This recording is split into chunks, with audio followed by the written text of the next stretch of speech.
رب العالمين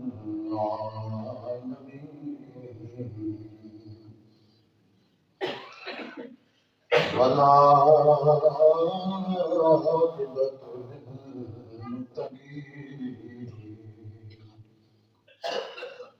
والصلاة والسلام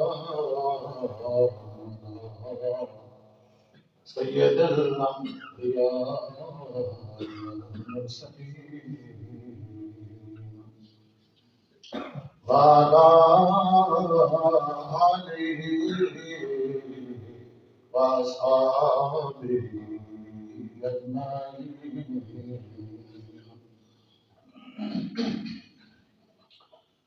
أما بعد فأعوذ بالله من الشيطان الرجيم. بسم الله الرحمن الرحيم.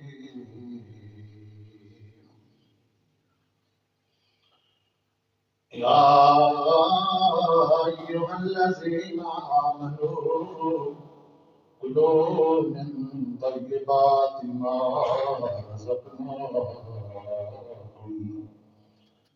صدق الله مولانا العظيم وصدق رسوله النبي الكريم. إن الله وملائكته يصلون على النبي يا أيها الذين آمنوا صلوا عليه وسلموا تسليما. درود پاک اللهم صل على سيدنا مولانا محمد وعلى آل سيدنا ومولانا محمد وبارك وسلم عليه. الصلاة والسلام عليك يا سيدي يا رسول الله وعلى آلك وأصحابك يا سيدي يا حبيب اللہ. حمد و سلام کے بعد اللہ کے احترام میرے بزرگوں بھائیوں دوستوں، آج جماعت المبارک کے بابرکت لمحوں میں جس موضوع پر آپ بیان سنیں گے وہ ہے رزق حلال کی برکتیں اور مال حرام کی تباہ کاریاں. اللہ تبارک و تعالیٰ سے دعا ہے مجھے قرآن و حدیث کی روشنی میں آپ کو سچ بیان کرنے اور سننا کر ہم سب کو حق کو قبول کرنے کی اور اس پر عمل کرنے کی توفیق عطا فرمائیں. سمجھے جو بات ترجمہ سماعت فرمائیں جس آیت مقدسہ کو آپ کے سامنے تلاوت کرنے کا شرف حاصل کیا. اس میں رب ذوالجلال ارشاد فرماتے ہیں یا ایھا الذین آمنوا کلوا من طیبات ما رزقناکم، اے ایمان والو پاکیزہ چیزیں کھاؤ ہمارے دیے ہوئے رزق میں سے. حضرت جوگار یہ تھا اس آیت مقدسہ کا ترجمہ. حضرت ابو ہریرہ رضی اللہ تعالیٰ عنہ سے روایت ہے کہ سرکار دو عالم صلی اللہ علیہ وسلم نے ارشاد فرمایا کہ اللہ پاک ہے اور پاکیزہ چیزوں کو قبول کرتا ہے، پاک چیزوں کو قبول کرتا ہے. اور اللہ پاک نے مومنوں کو وہی حکم دیا ہے جس بات کا حکم اس نے رسولوں کو دیا ہے. دوسرے مقام پر رب ذوالجلال ارشاد فرماتے ہیں یا ایھا الرسل کلوا من الطیبات واعملوا صالحا، اے رسولو پاکیزہ چیزوں میں سے کھاؤ واعملوا صالحا اور اچھے عمل کرو. طبرانی کی روایت ہے کہ سرکار دو عالم صلی اللہ علیہ وآلہ وسلم نے حضرت سعد کو مخاطب کر کے کہا کہ اے سعد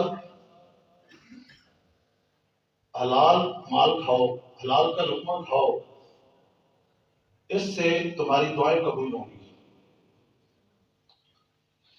حلال کھاؤ اس سے تمہاری دعائیں قبول ہوں گی.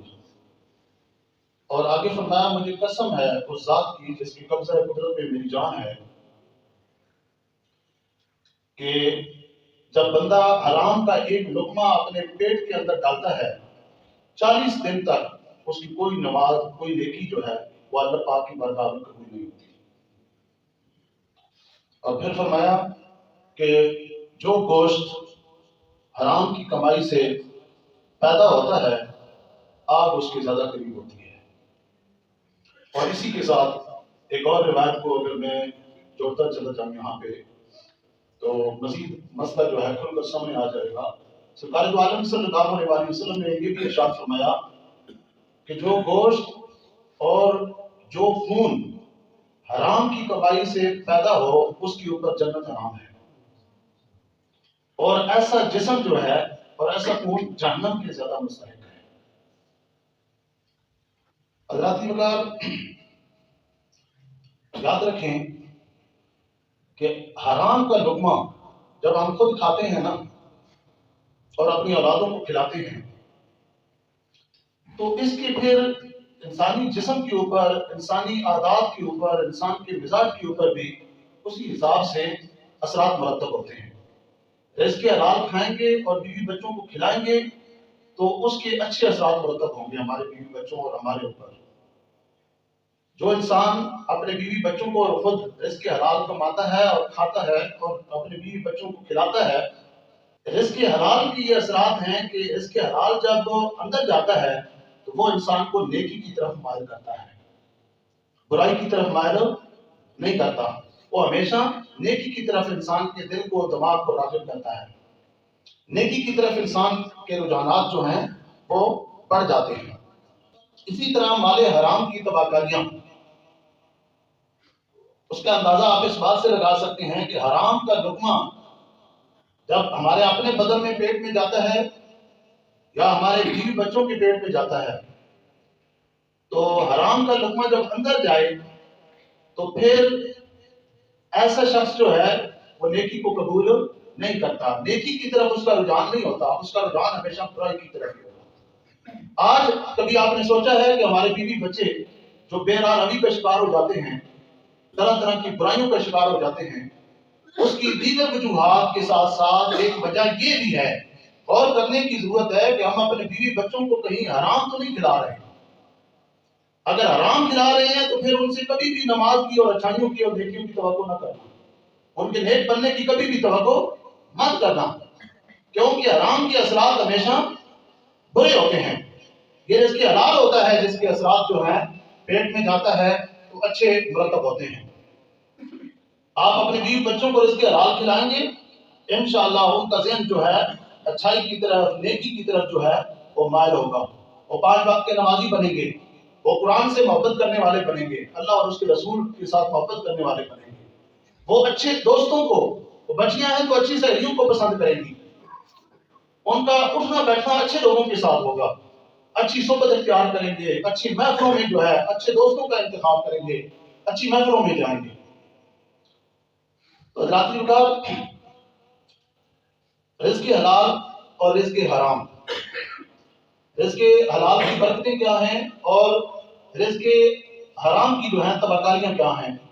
یاد رکھیں آج جو ہے ہم لوگ پیسہ کمانے کے چکر میں لگے ہوئے ہیں اور یہ نہیں دیکھتے کہ جو کچھ ہم کما رہے ہیں یہ حلال ذرائع سے کما رہے ہیں یا حرام ذرائع سے کما رہے ہیں۔ حرام اور حلال کی تمیز آج ہمارے معاشرے میں ختم ہو چکی ہے، پیسے کی ہوس اور لالچ ہمارے دلوں اور دماغوں کے اوپر اس قدر چھا چکی ہے کہ نہ ہمیں اللہ تعالیٰ کے احکامات کی کوئی پرواہ ہے اور نہ ہی اپنی محبوب آقا صلی اللہ علیہ وسلم کی تعلیمات کا کوئی لحاظ ہے۔ بس پیسہ آنا چاہیے، حلال ذرائع سے آئے چاہے حرام ذرائع سے آئے۔ تو یاد رکھو دوستو کہ حرام تھوڑا ہو کر بھی زیادہ کے اوپر غالب آ جاتا ہے، حرام تھوڑا ہو کر بھی زیادہ کے اوپر غالب آ جاتا ہے۔ مسند بازار کی روایت ہے، سنیں سرکار دو عالم صلی اللہ علیہ وسلم نے ارشاد فرمایا ایک آدمی 10 درہم کا کپڑا لیتا ہے، 9 درہم حلال کے ہیں اور 1 درہم حرام کا ہے، اس سے اپنے کپڑے سوٹ بنواتا ہے، جب تک وہ لباس وہ کپڑا اس کے بدن کے اوپر رہتا ہے اللہ پاک اس کی کوئی نماز قبول نہیں کرتا. بھائی ہے کیا؟ غور کریں. 9 درہم حلال کے ہیں، 1 درہم حرام کا اس میں شامل ہو گیا تو کیا ہو گیا؟ اس حدیث پاک سے ہمیں پتہ چلا کہ حرام تھوڑا ہو کر بھی زیادہ کے اوپر غالب ہوتا ہے، غالب آ جاتا ہے. ٹھیک اسی طرح میں اس حدیث پاک کو بھی آپ نے پیش نظر رکھنا ہے. ایک مثال میں دینے لگا ہوں. دودھ کی ایک بھری ہوئی بالٹی ہے، دودھ کی بالٹی ادھر رکھیں. ایک چھوٹا سا بچہ آئے، اس کے اندر پیشاب کے چند قطرے کر دے دودھ کے اندر. کوئی بھی نفیس طبیعت رکھنے والا، پاکیزہ طبیعت رکھنے والا آدمی وہ گوارا کرتا ہے کہ اس دودھ کو استعمال کرے؟ بولیں نہیں. بھائی دودھ کی ایک طرف پوری بالٹی ہے اور دوسری طرف چند قطرے پیشاب ہے، تو دودھ کو غالب ہونا چاہیے نا زیادہ ہونے کی وجہ سے. لیکن کوئی بھی نفیس طبیعت رکھنے والا آدمی اس دودھ کو کبھی بھی استعمال نہیں کرے گا. جس دودھ بھری بالٹی کے اندر چند قطرے پیشاب کی کوئی بچہ جو ہے وہ پیشاب کر دے چند قطرے، تو کوئی بھی اسے استعمال نہیں کرتا. تو اس مثال سے بھی پتہ چلا کہ حرام جو ہے وہ تھوڑا ہو کر بھی زیادہ کے اوپر جو ہے غالب آ جاتا ہے. اس مسئلے کو اچھے طریقے سے ذہن میں بٹھائیں. حضرات انکار اس لیے آج ہمیں غور کرنا چاہیے کہ بار بار ہماری ترکیب کے باوجود ہمارے بیوی بچے نماز کیوں نہیں پڑھتے. علماء ادھر درس دے دے کے تھک جاتے ہیں اور جمعہ پر بیانات کر کر کے یہ نماز کے موضوع پر، اور ہمارے بیوی بچے جو ہے وہ اچھی سوسائٹی کو قبول نہیں کرتے، اچھائی کو قبول نہیں کرتے، حق بات کو قبول نہیں کرتے، اللہ کے احکامات کو، نبی پاک کی تعلیمات کو اپنے دلوں میں جگہ نہیں دیتے. کبھی آپ نے غور کیا ہے کہ اس کی وجہ کہیں یہ تو نہیں ہے کہ میری جو کمائی ہے اس کے اندر کوئی حرام کی آمیزش ہو رہی ہو؟ کہیں اس کی وجہ یہ تو نہیں ہے کہ میری کمائی کے اندر کسی طرف سے کوئی حرام جو ہے یا حرام کی کمائی، حرام کا کوئی روپیہ درہم و دینار وہ اس کے اندر شامل ہو رہا ہو؟ اس کی کہیں یہ وجہ تو نہیں ہے. تو یہ ہمیں سوچنے کی ضرورت ہے. ہم زیادہ آج پیسے کے چکر میں پڑے ہوئے ہیں. یاد رکھو پیسہ زیادہ ہو یا تھوڑا یہ بات کوئی معنی نہیں رکھتی. اصل چیز یاد رکھو برکت ہوتی ہے. ہمیشہ اپنے رب سے یہ دعا کرو کہ مالک جو تو نے میرے مقدر میں روزی رزق لکھا ہے نا مجھے وہ قبول ہے. تیری بارگاہ میں بس میری اتنی دعا ہے کہ جو تو نے میرے مقدر میں رزق لکھا ہے اس کے اندر تو برکت عطا فرما دے، اس کے اندر برکت ڈال دے. اصل چیز دوستو برکت ہے. یاد رکھو اللہ پاک تھوڑے میں برکت ڈال دے. تھوڑا تھوڑا نہیں رہتا، بہت ہو جاتا ہے، زیادہ ہو جاتا ہے. اور بہت زیادہ اگر آپ لاکھوں روپے کما رہے ہوں، اللہ پاک اگر اس سے برکت کو اٹھا لے تو وہ زیادہ ہو کر بھی کام پڑ جاتا ہے. اس ایک اصول کو اپنے ذہن میں رکھیں. جو زیادہ کمائیں گے نا حرام ذرائع سے کمائیں گے، ناجائز طریقوں سے کمائیں گے، تو پھر کیا ہوگا؟ مقدمہ بازیوں پر یہ پیسے لگیں گے، ایسی بیماریوں میں اللہ پاک آپ کو مبتلا کر دے گا، ایسے حادثوں کا شکار کر دے گا، ایک دن میں لاکھوں روپے لگ جائیں گے. تو اصل چیز جو ہے کیا ہے؟ روزی میں برکت ہے. اور وہ برکت کس طرح آتی ہے؟ وہ برکت 5 وقت کی نماز پڑھنے سے آتی ہے. روزی میں برکت تلاوت قرآن پاک روزانہ کی بنیاد پر کرنے سے آتی ہے. اللہ اور اس کے رسول نے جن کاموں کی کرنے کا حکم دیا ہے وہ سارے کام کرنے سے آتی ہے. جن کاموں کی کرنے سے اللہ اور اس کے رسول نے منع کر دیا ہے ان کاموں سے رک جانے سے آتی ہے. برکت اس طریقے سے آتی ہے. برکت والے سارے کام ہم نے چھوڑ رکھے ہیں اور بے برکتی والے اور نحوست والے سارے کام آج ہماری زندگیوں کے اندر اور ہمارے گھروں کے اندر داخل ہو چکے ہیں. اس لیے آج ہماری زندگیوں میں اور ہمارے گھروں میں سکون نام کی کوئی چیز نہیں ہے. سکون یاد رکھو کہ مال و دولت میں نہیں ہے، سونے اور چاندی کے ڈھیروں میں نہیں ہے، زمینوں جائیدادوں اور جاگیروں میں نہیں ہے، بینک بیلنس کے اندر اللہ پاک نے سکون نہیں رکھا. قرآن سے پوچھتے ہیں کہ تو بتا کہ سکون کس چیز میں ہے؟ تو قرآن ہمیں بتاتا ہے اللہ بذکر اللہ تطمئن القلوب. خبردار اطمینان قلب اور سکون دل دنیا کے مال و متاع میں تلاش کرنے والوں، یاد رکھو اطمینان قلب اور سکون دل اگر کسی چیز میں ہے تو وہ صرف اور صرف اللہ کی یاد میں ہے، اللہ کے ذکر میں ہے، اللہ کی عبادت میں ہے. جیسے آج ہم مال و دولت میں تلاش کر رہے ہیں. قرآن پاک جو ہے اسی چیز کو ایک اور موقع پر بیان کرتا ہے، یا ایھا الذین آمنوا لا تاکلوا اموالکم بالباطل. اے ایمان والو آپس میں ایک دوسرے کا مال باطل طریقے سے نہ ہتھیاؤ، باطل طریقے سے مال نہ بناؤ، نہ کماؤ، نہ کھاؤ. اللہ کی کار باطل طریقے کون سے ہیں؟ اور کیا ہے کبھی آپ نے باطل طریقے مال کمانے کے کون سے ہیں؟ ہر وہ کمائی جو ہے جو ناجائز طریقے سے کمائی جائے وہ کیا ہے؟ اللہ کے حکم کی روح سے وہ کیا ہے؟ باطل ہے. وہ کیا ہے؟ وہ باطل ہے. چوری کے ذریعے مال کمائیں، باطل ہے. کسی کا مال جائیداد جو ہے غصب کر لیں، یہ کیا ہے؟ یہ باطل ہے. اسی طریقے سے عدالتوں میں جا کر جھوٹی قسمیں کھائیں اور جھوٹی گواہیاں دیں، یہ بھی کیا ہے؟ یہ باطل ذریعے سے، باطل طریقے سے مال کمانے کے زمرے میں یہ ساری چیزیں آتی ہیں. اور کھانے پینے کی اشیاء میں ملاوٹ اگر آپ کرتے ہیں تو یہ بھی باطل طریقہ ہے روزی کمانے کا. مثال کے طور پر میں مثال دیتا ہوں کہ دودھ کے اندر جو ہے انڈیا کا پاؤڈر جو ہے گھول گھول کے لوگوں کو پلایا جا رہا ہے، ٹھیک ہے، اور دودھ کے اندر جو ہے ملاوٹ کی جا رہی ہے، ہر چیز کے اندر ملاوٹ کی جا رہی ہے. سرکار دو عالم صلی اللہ علیہ وسلم ارشاد فرماتے ہیں جو آدمی ملاوٹ کرتا ہے نا وہ ہم میں سے نہیں ہے، سرکار اسے اپنی امت سے ہی نکال دیں. اور بدبختی دیکھیں ہماری کہ ہم چند ٹکوں کی خاطر نبی دعائیں کرتے رہے ہیں، نبی آخر زمان صلی اللہ علیہ وسلم کی امت میں شامل ہونے کے لیے، اور ہمیں حضور کی امت سے نکلنا گوارا ہے، لیکن چند ٹکے جو ہیں حرام ذرائع سے کمانے سے گریز کرنا یہ ہمیں گوارا نہیں ہے. حضرات بکار ایک بہت بڑے عالم تھے، بہت بڑے عالم، ان سے عالم بھی تھے، اللہ کے ولی بھی تھے. ان کے ایک مرید نے مسئلہ پوچھا، اسی طرح محفل مجلس لگی ہوئی تھی ان کے عقیدت مندوں کی، ارادت مندوں کی. مسئلہ پوچھا کہ حضرت میں آپ سے اجازت چاہتا ہوں کہ میں آپ سے ایک مسئلہ پوچھوں. تو ان بزرگوں نے جواب دیا، بیٹا میں صرف شریعت کا ایک مسئلہ جانتا ہوں، وہ ہے تو سب کچھ ہے، اگر وہ نہیں تو سمجھ لے کچھ بھی نہیں. اور وہ کیا ہے؟ وہ لقمہ حلال ہے، وہ حلال کا لقمہ ہے، حلال کی کمائی ہے، حلال کی روزی ہے. اگر تیرا لقمہ حلال کا ہے نا، کمائی حلال کی ہے، تو پھر سمجھ لے تیری نمازیں بھی قبول ہیں، کمائی حلال کی ہے، تیرا حج بھی قبول ہے، کمائی حلال کی ہے، تیری زکات بھی قبول ہے، کمائی حلال کی ہے، تیرا صدقہ اور خیرات بھی قبول ہے. اور اگر تیری کمائی حرام کی ہے نا، نہ تیری نماز قبول ہے، نہ تیرا روزہ قبول ہے، نہ تیری زکات قبول ہے، اور نہ ہی تیرا حج قبول ہے. حضرات مکار مجھے آپ بتائیں، اصلوں کے درس میں نے یہ بات کی، بہت ساری صورتیں ہیں حرام کی، چند ایک چلو میں مثالیں دیتا ہوں آپ کے سامنے. آج ہمارے معاشرے کے اندر یہ صرف یہاں کا مسئلہ نہیں ہے، پورے پاکستان میں آپ دیکھیں ایک بہت بڑی برائی کے اندر ہم لوگ ملوث ہو چکے ہیں. اپنی بہن بیٹیوں کو حصہ نہیں دیتے، جائیداد سے، وراثت سے انہیں حصہ نہیں دیتے. یہ کتنا بڑا ہم ظلم کرتے ہیں. اور میں کہتا ہوں بھائی اللہ نے حصہ دیا ہے انہیں، قرآن کے اندر موجود ہے، رسول اللہ نے حدیثوں کے اندر بیان کیا ہے، اللہ نے انہیں حصہ دیا ہے، ان کا حصہ رکھا ہے، رسول اللہ نے تعلیم دی ہے. جب اللہ نے حصہ رکھا ہے، حصہ دیا ہے، تو تم کیوں نہیں دیتے؟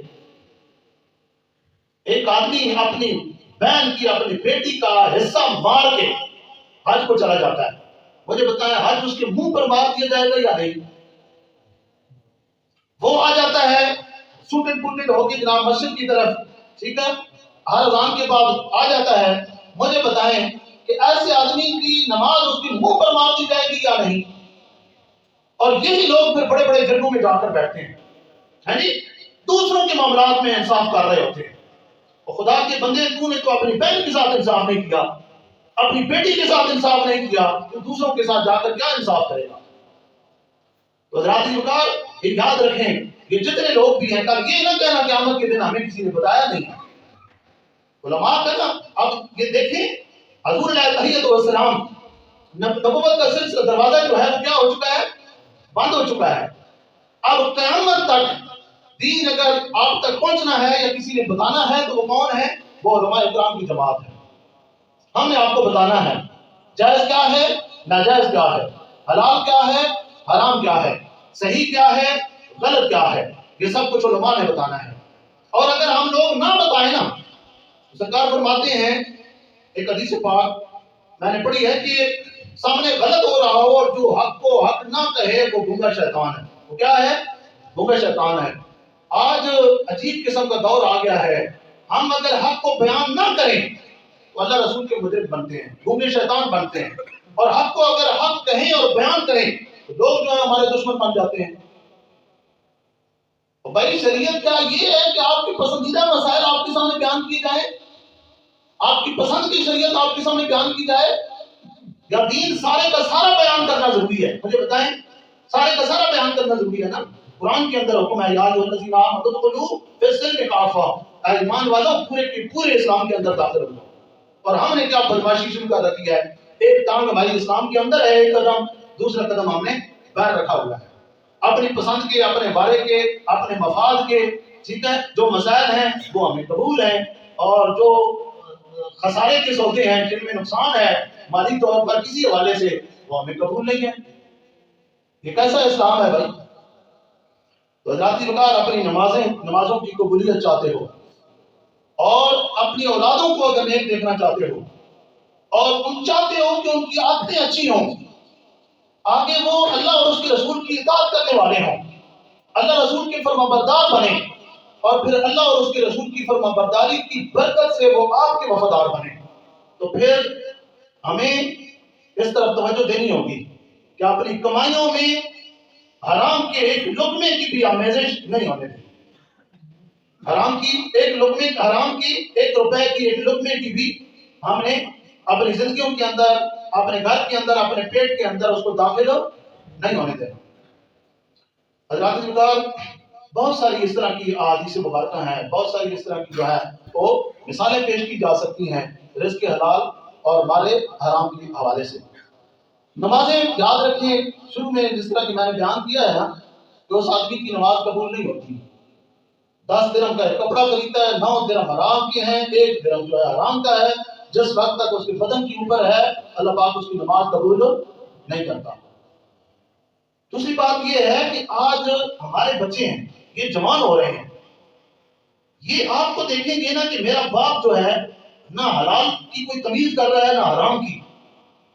پیسے کی محبت، پیسے کی ہوس اور ہرس آپ اپنے اولاد کے دلوں کے اندر اگر ڈال دیں گے نا تو پھر بیٹا جو ہوتا ہے وہ باپ کا راز ہوتا ہے کہ اپنی آخرت کو، جو اربوں کھربوں سالوں پر پھیلی ہوئی زندگی ہے آخرت کی، اسے اس چند روزہ زندگی کے اوپر اگر آپ قربان کر رہے ہیں نا، اس زندگی کی آپ کو کوئی پرواہ نہیں ہے اور اسی دنیا کو آپ سب کو سمجھ بیٹھے ہیں، تو پھر یاد رکھیں کہ آپ کی اولاد بھی دنیا سے محبت کرے گی، دنیا کے مال و متاع سے محبت کرنے والی ہوگی۔ تو ہماری اولادوں نے دوستو ہم سے سب کچھ سیکھنا ہے، تو ہمیں چاہیے کہ ہم رزق حلال پر اتفاق کریں۔ جس ہمارے بھائی کی آمدنی جو ہے کم ہے، وہ اس چکر میں وہ پریشان نہ ہو کہ کام کیوں ہے، وہ اللہ پاک سے دعا کرے کہ اللہ پاک میری آمدنی جو رزق میرے مقدر میں تو نے لکھا ہے میں اس کے اوپر صابر شاکر ہوں، تیری بارگاہ میں میری التجا بس اتنی ہے کہ میری جو بھی یہ روزی رزق ہے میرے مقدر میں جو تو نے لکھا ہے اس کے اندر برکت ڈال دے۔ جب اللہ اس میں برکت ڈال دے گا تو 1000 طرح کے حادثوں سے، بیماریوں سے، مقدمہ بازیوں سے، جو اس کے ساتھ والے جو پڑوسی ہیں وہ لاکھوں روپے مہینے میں لگا رہے ہوتے ہیں، ایسے تمام قسم کے اخراجات سے اللہ پاک جو ہے اس آدمی کو بچا لیتا ہے جو رزق حلال پر جو ہے قناعت کرتا ہے۔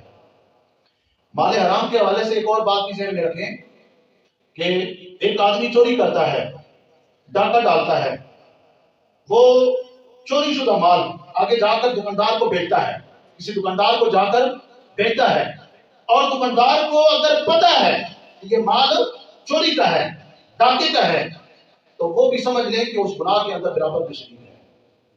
چوری کا مال خریدنا بھی جو ہے، کوئی سونا چوری کرتا ہے، سونار کو جا کر دیتا ہے، اسے پتہ چل جاتا ہے یہ مال چوری کا ہے اور یہ سستے داموں بیچنے کے لیے تیار ہے اور وہ خرید لیتا ہے، تو سمجھ لیں کہ جتنا چوری کرنے والے کا گناہ ہے وہ بھی اسی قدر جو ہے اس گناہ کے اندر وہ بھی شریک ہو گیا ہے۔ حضرات وقار ہمارے بزرگان دین جو تھے وہ کس قدر احتیاط کرتے تھے حرام کی کمائی سے اور حرام مال سے۔ سبق سیکھ رہا ہے آپ نے ہمارے امام اعظم امام ابو حنیفہ، اور میں نے آپ کو پچھلے ایک بیان میں بتایا تھا ہمارے امام اعظم کا، امام صاحب کا نام کیا ہے بھائی؟ نعمان بن ثابت، آپ کو بتایا تھا۔ یہ سارے لوگوں کو یاد ہونا چاہیے۔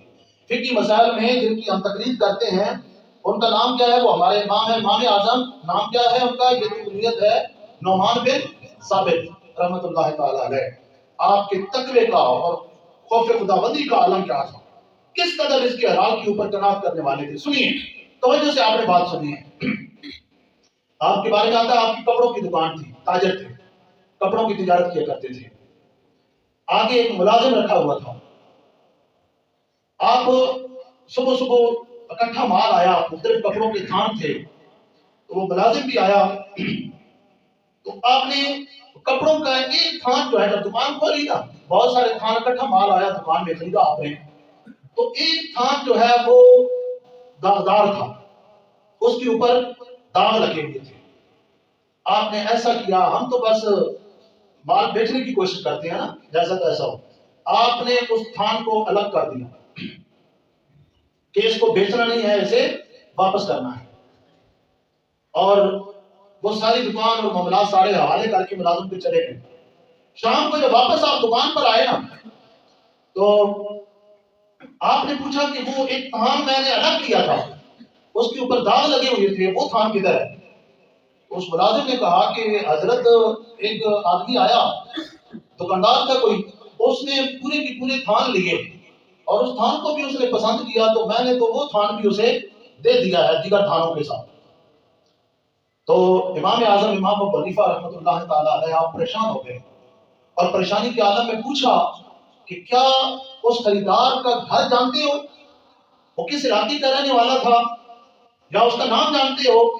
تو اس ملازم نے کہا کہ میں نام بھی نہیں جانتا اور اس کا گھر بھی نہیں جانتا. تو امام اعظم نے کیا کام کیا؟ فرمایا اگر اس کا گھر بھی نہیں جانتے، اس کا نام بھی نہیں جانتے، تو پھر کس طرح کرو کہ آج دن بھر میں جتنی کمائی کی ہے نا، یہ ساری کی ساری اللہ کی راہ میں صدقہ یا مشکوک ہو گئی ہے. جیسے میں اپنی جیب میں اس پیسے کو نہیں ڈالوں گا، یہ ساری کی ساری مشکوک ہو گئی. ایک داغدار تھان کا کپڑے کا، تو وہ تیری غفلت کی وجہ سے، لاپرواہی کی وجہ سے ایک ہمارے مسلمان بھائی کے پاس چلا گیا. اب جتنا بھی دن بھر کے اندر جتنی کمائی ہوئی تھی ہزاروں کے حساب سے، امام صاحب نے فرمایا یہ لو اور جا کر یہ ساری رقم جو ہے پیسہ غریبوں میں جا کر تقسیم کرو. دوستو ہم ان لوگوں کے ماننے والے ہیں، ایسی عظیم ہستیوں کے ماننے والے ہیں. پھر دیکھیں آپ، اس سے بڑی کوئی بات ہو سکتی ہے بھائی؟ اللہ ہمیں حکم دے رہا ہے رزق حلال کھانے کا. نبی پاک صلی اللہ علیہ وسلم کی تعلیمات موجود ہیں کہ رزق حلال کھاؤ اور حرام کے قریب نہ جاؤ، کہ رزق حلال کھائیں اور مال حرام سے بچیں، رزق حلال پر قناعت کرنے والے بنیں. انشاءاللہ اللہ سے جو کمائی آپ کی ہے اس کے اندر برکت کی دعا مانگیں، اللہ پاک اس کے اندر برکت ڈال دے گا. وہ تھوڑا تھوڑا نہیں رہے گا، بہت ہو جائے گا. اور بہت زیادہ اگر آپ کما رہے ہیں اور حرام کی آمیزش ہو رہی ہے تو پھر یاد رکھیں حرام جس طریقے سے آتا ہے نا اسی طریقے سے جاتا ہے. بس آخری آج کے بیان کی بات سنیں اور پھر بیان ختم کرتے ہیں. ایک بزرگ تھے، وہ فرماتے تھے کہ حرام کا 1 روپیہ اگر گھر کے سامنے والے دروازے سے گھر کے اندر داخل ہو جائے نا، آدمی لے کر گھر کے اندر آ جائے، حرام کتنا؟ حرام کا 1 روپیہ اگر گھر کے اندر داخل ہو جائے تو گھر کی ساری برکت جو ہے گھر کے پچھلے دروازے سے باہر نکل جاتی ہے. حرام کا 1 روپیہ گھر کے اندر آ جائے، آدمی لے کر آ جائے تو گھر کی ساری برکت جو ہے پچھلے دروازے سے باہر نکل جاتی ہے. آج ہماری اولادیں، ہماری بیویاں ہمارا کہنا نہیں مانتی، نماز نہیں پڑھتی، اچھائی کی طرف ان کے ذہن دل دماغ جو ہے وہ راغب نہیں ہے. تو آپ سوچنے کا مقام ہے. کہیں اس کی وجہ یہ تو نہیں ہے کہ میری کمائی کے اندر کسی طریقے سے جو ہے وہ حرام کی کوئی آمیزش تو نہیں ہو رہی، ملاوٹ تو نہیں ہو رہی. تو خود بھی حلال کھائیں اور اپنے بیوی بچوں کو بھی حلال کھلائیں. رب جلال سے دعا ہے مالک کائنات مجھے، آپ کو، ہم سب کو اللہ کے احکامات کے اوپر اور اپنے محبوب آقا صلی اللہ علیہ وسلم کی تعلیمات کے اوپر عمل کرنے کی توفیق عطا فرمائے.